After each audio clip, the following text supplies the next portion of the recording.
Última quinta-feira, todo mundo ficou até meio que surpreso por conta da saída do Pedro Martins, que não era de se esperar, né? Todo mundo pensou que o Ronaldo iria manter ainda o diretor de futebol, mas acabou então aceitando esse convite do Vasco da Gama, já falei aqui num vídeo para vocês, e agora então surge essa questão envolvendo a saída do Elias e do Paulo André, que eu vou deixar essa matéria aqui, ó. Valeu demais essa informação lá do portal Conexão Cruzeiro, exclusivo. A saída do diretor Pedro Martins do Cruzeiro já estava planejada há dias por causa de desgastes e várias críticas. Segundo uma fonte, Paulo André e Elias também são nomes da diretoria do Clube Celeste que estão na corda bamba, né, para ter essa saída por parte do Cruzeiro ou até mesmo assumir uma função apenas no Valladolid. Então vou comentar aqui sobre algum desses pontos que eu acho importante. O primeiro muita gente falou que o Paulo André poderia assumir esse cargo de diretor do Cruzeiro. Não é isso que vai acontecer. De acordo com as informações que temos, valeu também do Guilherme e do Emerson Pansieri, lá da Rádio Itatiaia, que o Cruzeiro vai buscar um novo diretor de futebol e os bastidores do Cruzeiro estão em chamas, né, com a crise técnica e essa mudança repentina na diretoria, porque o Pedro Martins já tinha uns anos, né, trabalhando no Cruzeiro, 2 anos e meio, se não estiver enganado agora, e também com a mudança recente de técnico, o Cruzeiro em si está uma bagunça, né? Não tem ainda um diretor, mas eu acho que é uma mudança que estava sendo necessária, e agora também com um treinador que ainda ninguém garante que o Seabra vai continuar no Cruzeiro daqui para o final do ano, quem dirá agora, ainda não tendo definido, né, um novo diretor, que lembrando, estou gravando esse vídeo nessa sexta-feira, dia 26 de abril.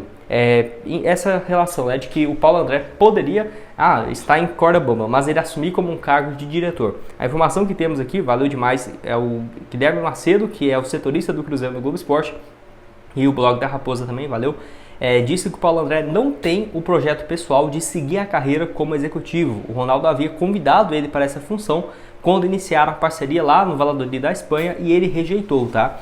Paulo André realmente será interino, ao menos que o clube não ache solução no mercado. Então pode ser que ele fique nessa função? Pode ser, até porque o mercado não está muito propício para diretor, para treinador, está bem ruim mesmo. Então pode ser que o Cruzeiro mantenha o Paulo André nessa função. Só que nesse momento não é a prioridade. Ele mesmo já tinha rejeitado essa proposta de assumir essa função junto ao Cruzeiro. Então pode ser que ele fique só até o Cruzeiro encontrar um novo executivo, que aí pode ser que dure 2 meses, 3 meses, por exemplo. Por quê? Porque o Cruzeiro não tem uma prioridade agora como diretor de futebol, porque se entende que o Seabra vai ser o comandante, beleza, fica com ele até o meio do ano, por exemplo. Mas eu acho que é interessante o Cruzeiro já se movimentar nesse quesito, porque ao mesmo tempo que a janela de transferências no meio do ano está perto, ela está longe, né? Porque falta de 3 meses e tudo mais. Só que é bom você já trazer um diretor para já entender a carência no mercado, ver, por exemplo, o que o Cruzeiro precisa.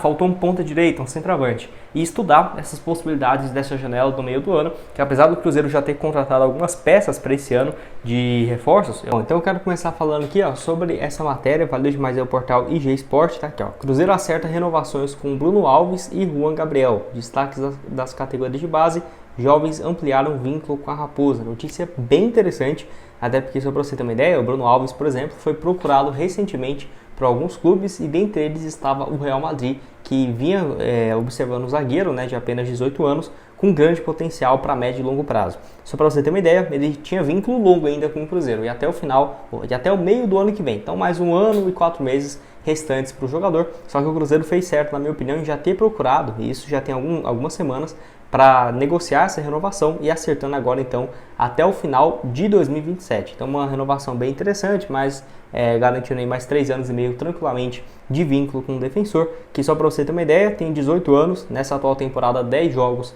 e 3 gols marcados, contando a Copa São Paulo no início do ano, que ele foi muito bem, e também no Campeonato Brasileiro da sua categoria, né, que inclusive já marcou gols. Chegou no Cruzeiro lá em 2022, na equipe sub-17, então ainda chegou na gestão do Ronaldo e foi um atleta nessa nova geração da SAF, né, que na minha opinião é um dos que mais tem potencial. 29 jogos, 3 gols lá em 2022 pela equipe sub-17, e aí no ano passado com 17 anos subiu para o time sub-20, fez parte também daquele time, né, que disputou ganhou a Copa do Brasil, o Campeonato Mineiro e o Brasileirão foi muito bem também. 19 jogos disputados no Sub-20 do ano passado. E olha que no Sub-20 do ano passado tinha muitas opções, como o Juan Santos, o Everton. Ele acabou aproveitando esse espaço quando o Everton estava lesionado, depois de ter voltado da seleção, e assumiu a titularidade também nesse setor. Eu gosto muito, tem um Pedrão ainda, o Everton foi emprestado para o Atlético nesse ano, o Juan Santos na Série B pelo Vila Nova começou muito bem. Então acho que algumas opções que o Cruzeiro tem para sua zaga com muito potencial. E particularmente o Bruno Alves,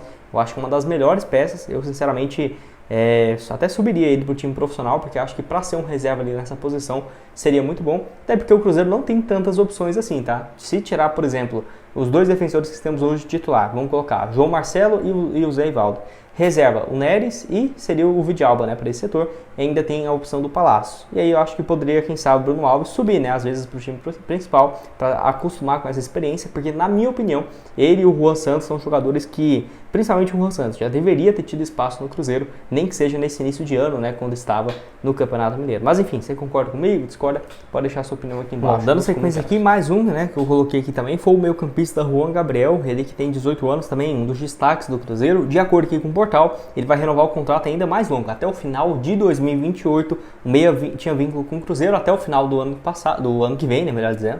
Até o final do ano passado é foda. E as renovações já estão apalavradas e deve ter o acordo e a assinatura, né, e a publicação nas redes sociais muito em breve dos jogadores. Essa matéria, inclusive, foi postada no último dia 22, na segunda-feira, às 2h35, valeu demais ao Felipe Silva, do IG Esportes, que trouxe essa matéria. E gosto muito também, acho que é um atleta com muito potencial. Nesse ano, 9 partidas, 1 gol. Foi bem também na Copa São Paulo, pelo Cruzeiro.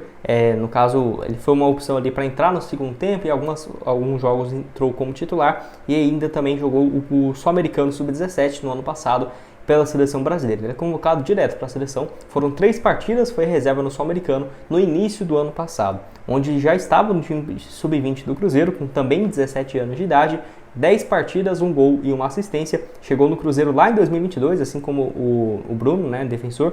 Em 2022, 28 partidas, 4 gols. Ano passado pelo time sub-17, 26 partidas e 8 gols. E aí na reta final do ano sobe para o time principal, para o time sub-20, né, principal da categoria de base.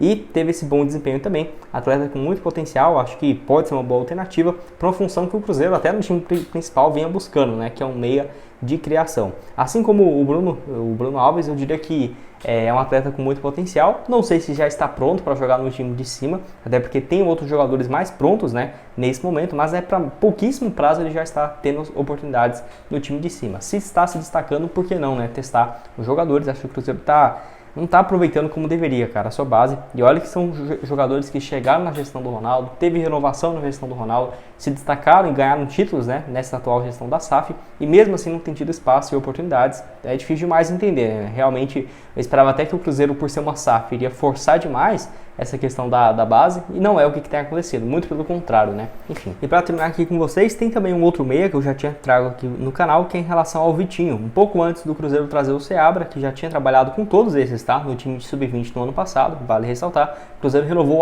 com um atleta, ex-Ponte Preta, no contrato também até o final de 2027, e ele que foi muito bem no ano passado, fez uma boa Copa São Paulo nesse ano, inclusive com algumas especulações de que teria proposta do Shakhtar e tudo mais, mas que acabou que o Cruzeiro não vendeu nenhum dos seus jogadores da categoria de base que se destacou na Copa São Paulo, que mostra, né, que realmente acredita no projeto de médio e longo prazo com esses defensores. Então assim, o Vitinho, que pelo Cruzeiro, vale lembrar, pelo que eu vi aqui, ó, mostra que ele ficou no banco de reservas contra o Atlético Mineiro, contra a Universidade Católica lá no Chile e também, ou no Chile não, no Equador, e também nos últimos jogos contra o Tombense em 0-0 e vitória por 3-1 e no duelo contra o Uberlândia. Então ele já tem ficado no banco de reservas. Não é à toa que ele jogou aí pelo Cruzeiro 8 partidas e 2 assistências, mas foi na Copa São Paulo. No Campeonato Brasileiro ele não jogou nenhum jogo e teve recentemente essa renovação de contrato.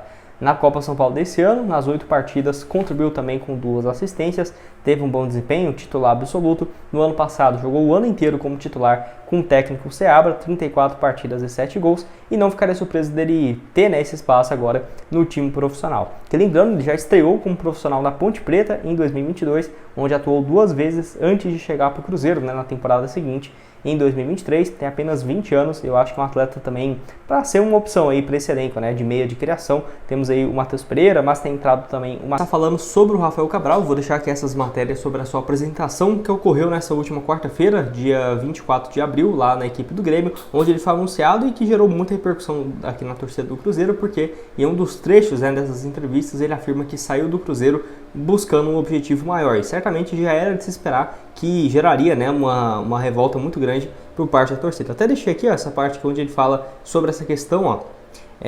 que falou que a passagem dele pelo Cruzeiro foi espetacular e trocou de clube pois queria um desafio maior e afirmou que tinha pedido para sair e tudo mais. Enfim, uma declaração que eu acho que não pegou muito bem, é óbvio, né? Você sair para um novo clube, você tem que falar bem e tudo mais, só que eu acho que não precisava, até porque ele tem vínculo ainda com o Cruzeiro, só é um empréstimo, então na minha opinião a chance do Rafael Cabral voltar para o Cruzeiro nesse momento é quase que zero, tá? Por exemplo, ano que vem ou quando encerrar o seu contrato com a equipe do Grêmio, essas declarações eu acho que não pegou muito bem não. Primeiro que a torcida questionou 2 pontos e eu acho que é bem válido até aqui. O primeiro deles seria em relação a ele ter pedido para sair, porque claramente também o Cruzeiro já não estava aguentando mais, e de que ele queria algo maior, né, um desafio maior. Que eu nem julgo o profissional, até porque mostra que o Cruzeiro meio que se acomodou na atual situação que ele está, né? E ainda falou também que entregou muito pelo Cruzeiro, por exemplo, indo para uma Sul-Americana. A torcida ficou bem chateada também com essa questão que, né, um clube do tamanho e tradição do Cruzeiro, é claro que ele foi importante para o acesso, ano passado esteve na Série A e agora esse ano na Sul-Americana, mas a torcida ficou bem chateada também que, tá se valorizando por algo tão pequeno, né, em relação à história do Cruzeiro. Mas enfim, quero que você deixe a sua opinião aqui embaixo nos comentários sobre essa fala, sobre essa apresentação dele lá na equipe do Grêmio e se, né, daqui 1 ano, 2 anos, quando terminar o empréstimo dele por lá, que não sabemos ainda, se você aceitaria